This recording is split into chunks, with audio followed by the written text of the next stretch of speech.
ఐఐటీలు NIT ఇప్పుడు ఏం చేస్తారు మన ఇండియన్ వ్యవస్థలో ఉన్నది ఎడ్యుకేషన్ సిస్టమ్ అది మార్చాలని చెప్తున్నాను నేను.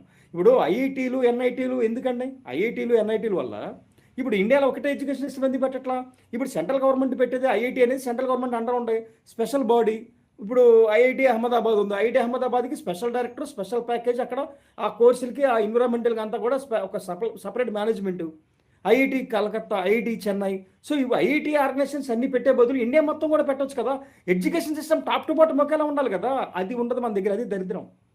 ఇప్పుడు ఐఐటీలో చదివినోడికి కోట్ల రూపాయలు జాబ్లు వస్తాయంటది కదా. అందరూ కూడా పేరెంట్స్ కూడా ఆశపడతారు, నేను అందులోకి వెళ్తే మామూలుగా జాబ్ వచ్చే జీవితం సెటిల్ అయిపోతాడని ఒక భ్రమలో బతికేస్తున్నారు. అది కదా ఎడ్యుకేషన్ దరిద్రం అయిపోవడం. ఇంకోటి ఏంటి, ఐఐటీలో చదివిన స్టూడెంట్స్కి గేర్ ఎక్కువ ఉంటుంది.